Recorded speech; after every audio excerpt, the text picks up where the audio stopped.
Hey guys, welcome back to my channel, and welcome to my April wrap-up.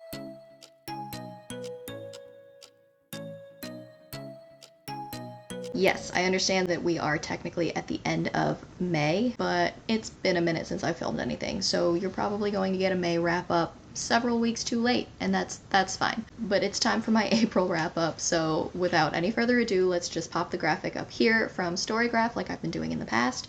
So I read 7 books in the month of April. I said April, right? I meant April. For a total of 3,298 pages, my average Storygraph rating was 4.15. Not that I think anybody is surprised by this, but 100% of those books were fiction. Most of them were romance or romantasy, I think, and I started off the month with an arc that I had gotten from NetGalley called An Ancient Witch's Guide to Modern Dating by Cecilia Edward. This was, it was cute, right? It was very, if a Sanderson sister was brought forward through time, like in Hocus Pocus, but instead of being focused on abject evil and murdering children, all she cared about was finding love, because she had been middle-aged in her time. She was 40-something, and all she wanted was to just find a husband.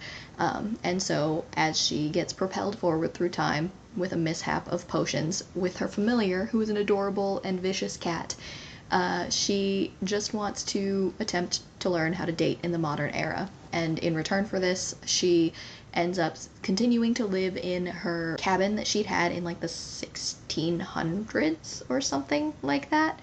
That had been preserved throughout the centuries, because this is like Salem or Salem equivalent, so they're very heavy into their witchy history. And so she persuades the person who owns this on behalf of the Historical Society to let her perform there as a witch to bring in tourists, while they teach her how to use dating apps to lure a husband. Unbeknownst to her, her soulmate all along was the town veterinarian, who's the brother of the woman who's been helping her this entire time, the person from the Historical Society. It was really cute. It was full of mishaps. It was pretty funny, honestly. I think I gave it 3.75 stars. Is it going to be a reread? No, I don't think so, but it was really enjoyable at the time, and it was pretty entertaining, and the cat doesn't die, so that's, a pretty big bonus in my book. The next book that I read was Story of My Life by Lucy Score. This is her new release that just came out, I believe, in April. I think I got to it pretty quickly. Listen, I'm turning into a Lucy Score fangirl. I think I've loved every single book that I've ever read by her. I need to read like her mystery fiction stuff. I've only stuck to like her one-shot or like small town romances. Knock 'Em Out is some of my favorite books of like rom-com ever. So is Rock Bottom Girl. I adored that one thoroughly. Story of My Life is about a romance author who is very down on her luck because she has just gone through a really bad breakup. I think she's struggling to write. She's been in the middle of like a writing slump for a couple of years now. Her publisher is on her to come out with a new book, and she just doesn't have the motivation. Suddenly she like sees this newspaper article about this small town guy who, like, I don't know, helped rehab a house for an old lady in his town and did it for free because that's just like what they do in this town. And inspiration strikes, so she instantly decides that she's going to go to this small town in Pennsylvania and write about a fictional version of this man as the lead in her romance novel. Obviously, she ends up falling in love with the real version of this man, but it was really cute. It was fun. It was a new small town series that Lucy Score is going to be writing in.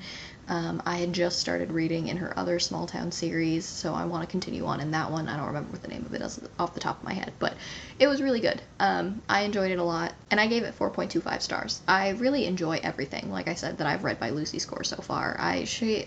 Her writing just speaks to me. It's so easy to digest, it's so funny, and I always root for the main characters all the time. So if you haven't read Knock 'Em Out, that trilogy is amazing, and that leads me into the next Lucy Score book that I read in the month of April, which is The Things We Hide from the Light, which is book 2 in Knock 'Em Out. I reread this because I have forced my sister to read these on Audible, and if you haven't listened to the audiobooks of the Knock 'Em Out books, they are amazing. They're so good. So my sister was reading it on Audible, and I was like, well, I don't remember the story as well as I want to. I want to read it too. So I read it along with her, and I had a great time. I don't want to spoil too much because events from the first book do influence events from the second book, but the Knock 'Em Out series essentially is about this small town in, I believe, Northern Virginia. She loves her small town romance, okay? And the first book is about, I believe her name is Naomi. She stumbles into this town called Knock 'Em Out because she's received a call from her sister, and her sister is pretty much the evil twin. Growing up, she was always the one getting into trouble, doing all of the bad things, and Naomi was just always there trying to clean up her messes and just survive and be the good kid for the parents. And so she goes to this small town once again to rescue her sister, and she kind of becomes embroiled in the trouble that Tina has once again gotten herself into, including becoming the soul guardian for her niece that she didn't even know that she had, which was adorable. Waylay is precious. Book 2 is about the male protagonist of Book 1's brother. So Book 1 was about Knox and Naomi, and Book 2 is about Nash and, not Sloane, Lena, who you meet in Book 1. And I love Book 1 the most, I really, really do, but I think Book 2 is my favorite, and Book 3 definitely kind of falls behind the rest of them. But I do need to reread it, so maybe it'll jump up in my estimation. Regardless, I love the Knock 'Em Out series, and I love Lucy Score.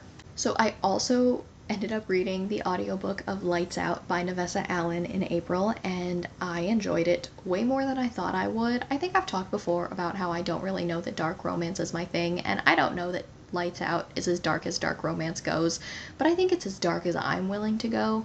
And I had a really great time, honestly. The audiobook, everybody talks about it. The audiobook is amazing, top-notch, voice acting on both parts. I don't remember the name of the male audiobook narrator, but everybody's in love with him, so that's gotta stand for something. Lights Out, if you haven't heard of this TikTok sensation, is about a woman who falls in love with, well, lust, I guess, with a guy who films masked TikTok thirst traps.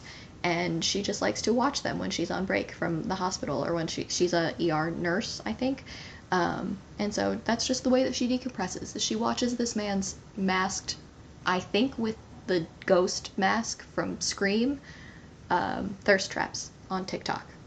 And through a sequence of events, he becomes aware of her attention. They know each other kind of tangentially, not very well, but they do know each other in real life. But he becomes aware that she is one of his biggest fans, and cyber stalks her and breaks into her house and films the thirst trap in her bedroom, and instead of finding this creepy, she finds it really hot. To each their own, I suppose. Events go on from there, but essentially it is pretty comedic. It doesn't sound like it would be, but it is. And the things that happen to these two throughout the events of their love story are just wild. But did I have a great time? Absolutely. I had a wonderful time reading it. I don't know if I'm gonna read book 2, for sure. I don't know if I'm gonna enjoy it as much, just because the character that got introduced in book 1, that is the male protagonist for book 2, Caught Up, I think is the name of the book. I didn't really care for him one way or the other, but we'll see. It's about Junior. I don't think we've met his female lead yet, but we'll see. I'm gonna read it. It comes out in July, I think, so I had a good time. Next is the 4th book in my green ride-along, which is Black Veil by Kristen Britton. Like I said, I was trying to read one of these books every single month until the next book came out in September, the end of September. I obviously was going to have an extra month here or there. I thought I was going to skip a month. Spoiler alert, I have read the remaining 3 books. Three books since then. So that didn't work out well for me. I just couldn't pace myself. I really have a great time reading them, even though the last few books get really, really long. This is not about them. I read the last 3 books in May. This is pointless. Let's go back to Black Veil. Anyway, in Black Veil, it's the 4th book in the Green Rider series. The main character, Kerrigan, has been chosen to go along with their elf-like creatures on this expedition into the forest that is essentially the lair of the evil guy, for lack of a better way to phrase that. They need to go on an expedition to see what they're dealing with, kind of. And so she gets sent there, and this book really kicks off the events of the next 3 books, because they all kind of happen back to back to back. There's no intervening, like, years like there was in the first 2 books. So she doesn't really get a break, which is really sad. But the next, like, year of her life is just slammed with all of these really big events that really honestly fuck her up. But it's entertaining, and you feel really bad for her, and I'm not going to go into all of the events of the next few books, but man, Black Veil, a lot of stuff happens there that's not very great, and it ends on a cliffhanger. And I remember when I read it at the time that it came out, I believe in 2011, 12, thereabout. When did this come out? 2011. When it came out in 2011, I think I was a few years behind, but it ended on a cliffhanger, and Kristen Britton is very well known for the fact that she only comes out with a book every like 4 or 5 years, and the cliffhanger that it ended on was a lot. And we weren't going to get another book for 4 more years, and lo and behold, we didn't get one until like 2015, I think. So yeah, that was rough. Those were dark times. But now, I don't think we've ended on quite a cliffhanger that has been as bad since then. Yeah, Black Veil was so good. I gave it 4 stars. I love the Green Rider series so much. The last 2 books are Romantasy, the first of which was an arc that was sent to me by the publisher via NetGalley, and that is A Legionnaire's Guide to Love and Peace by Emily Skrutsky. And I didn't know how I was going to feel about this, but honestly, I freaking adored it. I loved this book. I ended up giving it 5 stars. That's how much I loved it. And it is about a woman named Kat and her partner in battle, Emery. They are battle partners, which means that she is the spear and he is the shield in this shield wall formation. I believe that they're called the Battle Hinge. I think that means that they lead their like little contingent. Anyway, so you meet them at the end of what has been a long and difficult campaign against the Demon Lord, and it is the night before the final battle. The battle to end all battles, you know, that big moment at the end of the big fantasy book. That's where we're at. And so, because they think they're gonna die anyway, because they're just little peons in the shield wall, they just go and do it in their captain's, or whoever their leadership is, their tent, and break lots of furniture and get all of it out of their system, thinking, well, we're not going to have to deal with the aftermath of these terrible choices that we're making. And then, at the very last second, a long-lost prince that nobody knew about his existence comes and saves everybody, along with his very magical friends.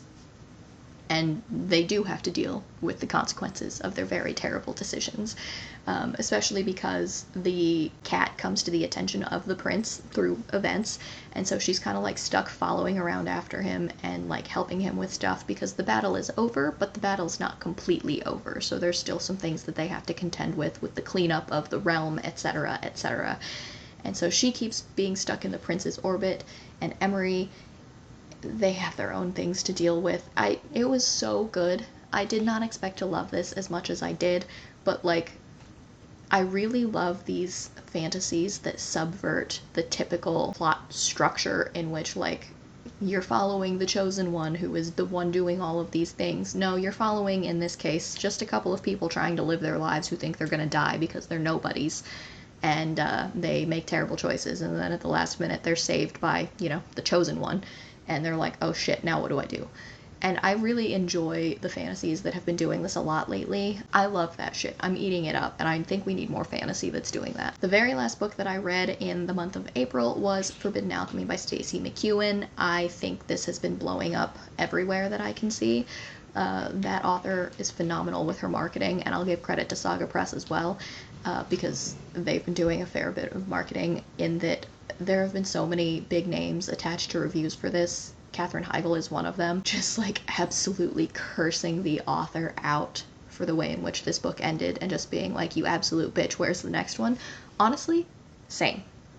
Forbidden Alchemy is a romantasy slash dystopian romantasy, I guess. You've got the artisans, who are people that drink this magical thing and can use magic in a very Avatar-like way. So they have like people who can work with earth, or people who can work with water, or people who can work with fire, or people who can just craft things, or people who can, I don't know, their specialty is ink or something. And then you've got the crafters, who are the non-magical people of the society that are pretty much shit on. They're miners, you know, they're laborers. They live like shit.